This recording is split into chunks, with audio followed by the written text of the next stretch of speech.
વાંચનના અંશો અહીં આપની સમક્ષ પ્રસ્તુત કરું છું. નેહલ ત્રિવેદીના વંદન. ગાંધી વિચાર આજના યુગમાં કેટલો પ્રસ્તુત. આદરણીય ગાંધીજનો, રાષ્ટ્રપિતા મહાત્મા ગાંધીની જન્મ જયંતિના પાવન અવસરે આપણે સૌ એમને યાદ કરી રહ્યા છીએ ત્યારે સહજ એક પ્રશ્ન મનમાં ઉદ્ભવે છે કે શું ધોતિયું પહેરેલા, હાથમાં લાકડી અને સતત ચરખો ચલાવતા ગાંધીજીના વિચારો આજના આ સ્માર્ટફોન, આર્ટિફિશિયલ ઇન્ટેલિજન્સ અને 5Gના યુગમાં પ્રસ્તુત છે ખરા? ઘણા લોકો માને છે કે ગાંધીજી ટેકનોલોજીના વિરોધી હતા, પણ આ એક અધૂરી સમજ છે.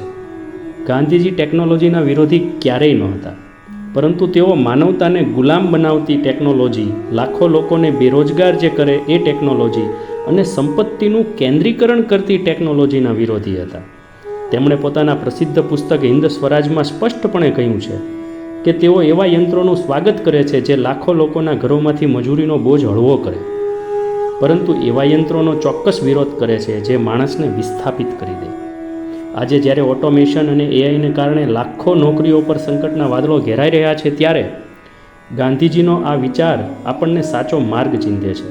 એમણે કહ્યું હતું, યંત્રો માનવના સેવક હોવા જોઈએ, માલિક નહીં. શું આજે આપણી ટેકનોલોજી આપણી સેવક છે ખરી, કે આપણે તેના ગુલામ બની રહ્યા છીએ? આ પ્રશ્ન આપણે આપણી સૌની જાતને પૂછવો જ રહ્યો. વર્ષો પહેલાં આલેખવામાં આવેલું આપણા યુગના પ્રાણ પ્રશ્નો નામક પુસ્તિકા આજે પણ એટલી જ પ્રાસ્તાવિક છે. તેમાં ગાંધીજીએ આ યુગના પ્રાણ પ્રશ્નો વિશે ઘણા બધા ઉદાહરણો સાથે વાત કરેલી.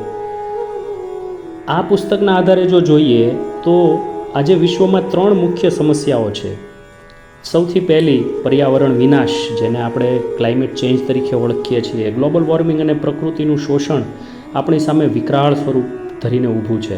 ગાંધીજીએ તો દાયકા પહેલાં આપણને ચેતવા હતા કે પૃથ્વી સૌની જરૂરિયાત પૂરી કરી શકે છે, પરંતુ કોઈ એકની લાલચ નહીં. તેમની આત્મકથા સત્યના પ્રયોગમાં તેમનું સાદગીભર્યું જીવન અને અપરિગ્રહનો સિદ્ધાંત આપણને શીખવતો હતો કે કુદરત સાથે સંવાદિતાથી કેવી રીતે જીવવું. આજે સસ્ટેનેબલ ડેવલપમેન્ટ અને મિનિમલિઝમ જેવા આધુનિક શબ્દો મૂળ તો ગાંધીજીના જ આ વિચારોનું પ્રતિબિંબ છે. બીજો મુદ્દો છે સામાજિક અને રાજકીય જે કંઈ પ્રશ્નો ચાલી રહ્યા છે, વિદ્રોહ ચાલી રહ્યા છે, વિદ્વેષ ચાલી રહ્યા છે. આજે સમાજમાં ધર્મ, જ્ઞાતિ, વિચારધારાના નામે જે નફરત ફેલાઈ રહી છે, તેનો ઉકેલ ગાંધીજીના સર્વધર્મ સંભાવમાં રહેલો છે. મારું જીવન મારી વાણી નામના સંગ્રહમાં ગાંધીજીની વાત ટાંકતા શીખવે છે કે સત્યાગ્રહનો અર્થ માત્ર વિરોધ કરવો નથી, પરંતુ સંવાદ દ્વારા સામેવાળા વ્યક્તિનું હૃદય પરિવર્તન કરવું એ છે. આજના સોશિયલ મીડિયાના નફરતના માહોલમાં ગાંધીજીનો સંવાદ અને અહિંસાનો માર્ગ જ આપણને જોડી શકે છે. ત્રીજી બાબત જે સૌથી વિકરાળ સ્વરૂપ ધારણ કરી રહી છે એ છે આર્થિક અસમાનતા. અમીર અને ગરીબ વચ્ચેની ખાઈ સતત વધી રહી છે. ગાંધીજીનો સર્વોદયનો સિદ્ધાંત એટલે કે સૌનો ઉદય અને અંત્યોદય એટલે કે પંક્તિમાં ઊભેલા છેલ્લામાં છેલ્લા માનવીનો ઉદય આ સમસ્યાનો સૌથી શ્રેષ્ઠ ઉકેલ છે.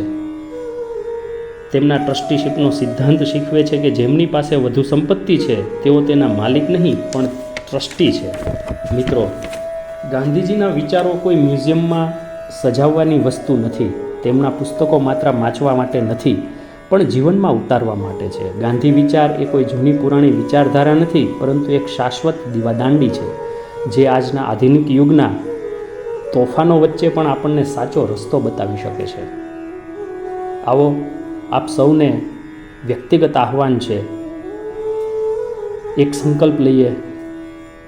આપણા રોજિંદા જીવનમાં કોઈ એક ગાંધી વિચારને આપણે અપનાવશું. પછી ભલે તે ઘરમાં સ્વચ્છતા રાખવાની વાત હોય, કોઈની સાથે પ્રેમની વાત હોય, કે પછી જરૂરિયાત કરતાં વધુ વસ્તુઓ ન ખરીદવાની વાત હોય. આ ગાંધી જયંતિ પર આપણે માત્ર તેમની પ્રતિમાઓને હાર પહેરાવીને ન અટકીએ, પરંતુ તેમના સત્ય, અહિંસા, સાદગી અને માનવતાના વિચારોને આપણા જીવન